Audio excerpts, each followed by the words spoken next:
Hi, I'm Rick Willis with Gard, and today we're going to be assembling and installing the Gard Super Pro Amp, the largest, most powerful bird repeller available. Now, these initial steps you're going to find easier to do in the shop or on the tailgate of the truck, so you don't have to worry about losing small parts out in the field.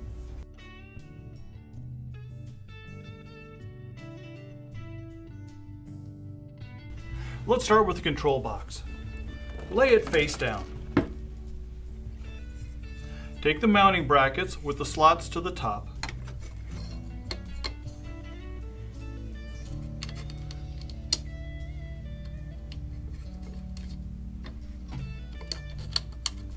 Insert the screws.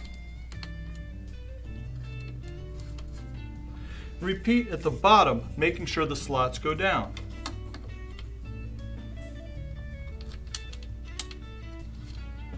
And tighten.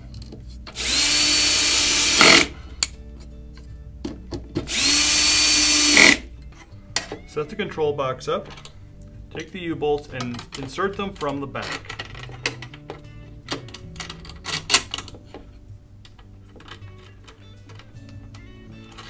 Install the nuts, but only screw them down far enough that they won't come undone in transit. Duplicate on the bottom.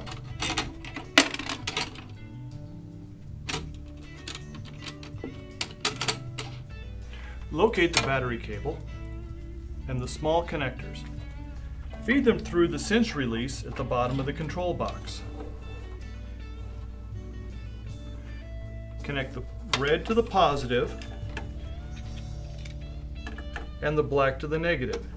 It is extremely important that this is done correctly, or you will risk blowing the fuse. And tighten. This fuse is a standard automotive ATC 5 amp fuse. If it gets blown, you can pick one up at any car parts store.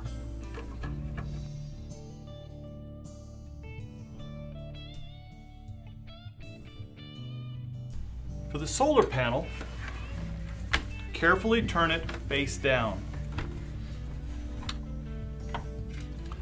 The solar panel mounting bracket has two movable plates held on by carriage bolts. Loosen the carriage bolts, but do not remove the nuts.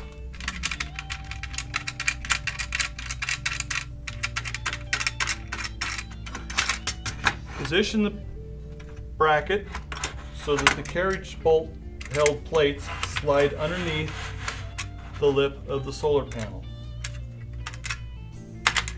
And tighten the nuts.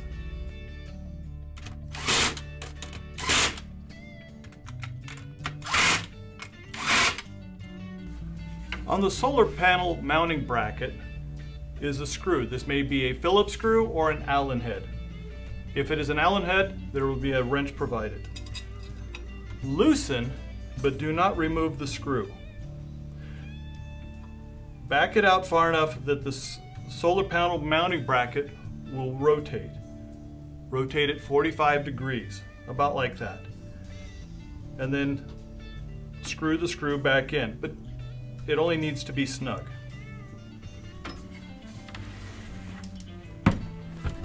Take your remaining two U-bolts and install them from the inside. But do not tighten them down. You will finish that in the field. Leave the wire attached at this point.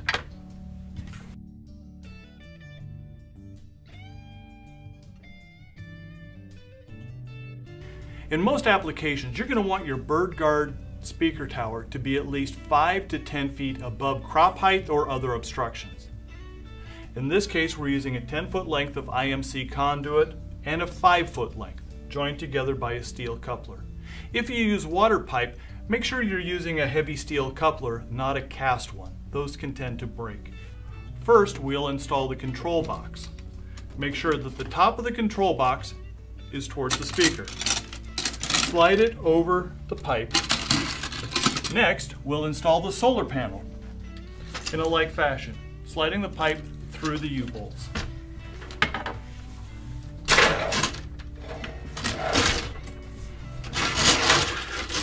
I often find it's very easy to do this if you let this end rest on the tailgate of the pickup. The other end can go on the ground. Next, we're going to thread the two pipes together.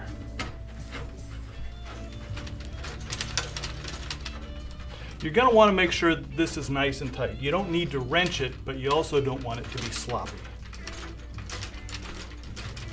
In most cases, you're going to want your solar panel to be above the foliage. This is especially important on vineyards and other areas where you've got a tall crop. The solar panel needs to be unobstructed and pointing south. Typically, that's about 7 feet off the ground. So I'm going to estimate that my solar panel needs to be about there. And we're going to go ahead and tighten it down, realizing we may need to position it at the end. The control box can likewise be tightened. The speaker mounts by sliding over the top of the pipe. At the bottom of the speaker is a 1 1/8 inch opening. It's designed to slide over the top of a 1 inch outside diameter pipe. At the top of the speaker is a pin. This locates the speaker on the pipe. Slide the speaker over the pipe all the way, and you'll have to wiggle it around until you can get it over the locating pin. This may take a few tries. You know you're there when it won't wobble. Tighten the collet screws.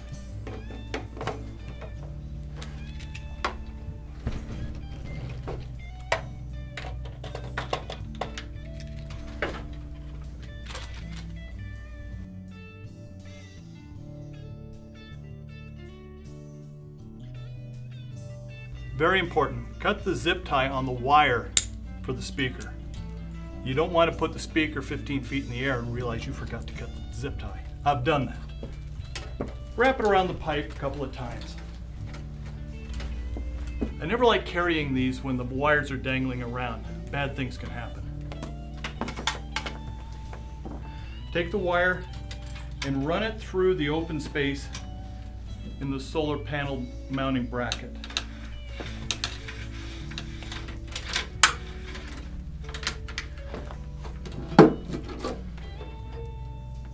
Then feed it through the wire cinch all the way.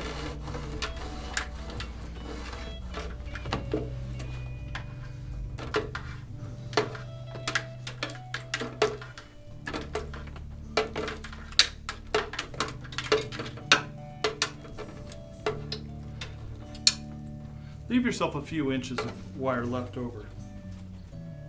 It's always good to have a handful of zip ties.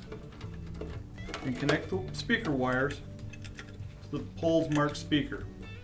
You don't have to be concerned about polarity on these. You're now ready to take the entire assembly out to the field and finalize the installation.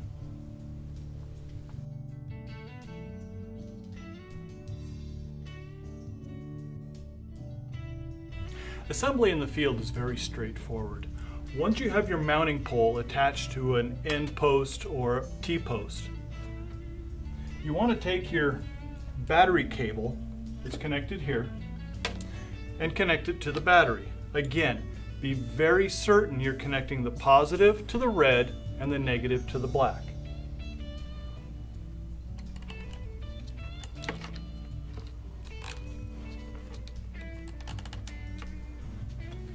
At your solar panel, cut the zip ties holding the solar panel wire to the frame.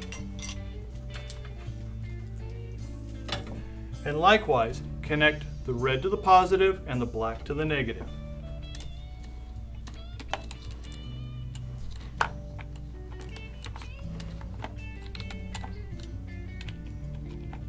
You're going to want to secure these mounting nuts very tight.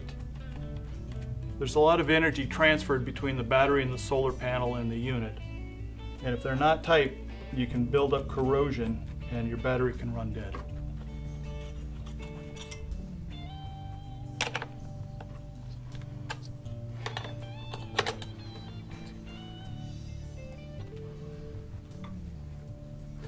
At the bird guard control box, hand tighten this cinch nut at the bottom of the control box.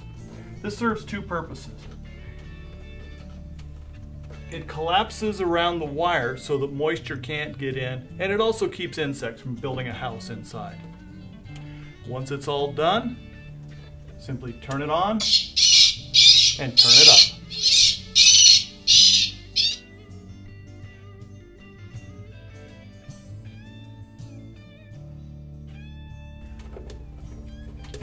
The sound card contains all the bird sounds.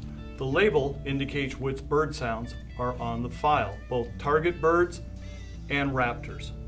Make sure this is firmly seated into the control box. The dip switches control the bird sounds and the operational controls. Sounds 1 through 8 correspond to the sounds on the sound card. The next switches control the time off interval. This unit, when you receive it, is set for the shortest time off interval. To change it, simply use the schematic to the left. It is set for short time off. For medium, it's switch it 1 off, 2 on. For extra long, it would be 1 off and 2 off. To change it from daytime to nighttime, you simply turn switch number 4 on. For 24-hour operation, it's 3 off, 4 on. For nighttime only, it's 3 on, 4 on. The random switch, number 5, should always be in the on position. That ensures that the birds do not habituate to the bird guard unit. The default setting for all operations is 1 on, 2 off, 3 on, 4 off, and number 5 is on. I'm Rick Willis with Bird Guard. This is the installation video for the Super Pro Amp. If you have any questions, please give us a call.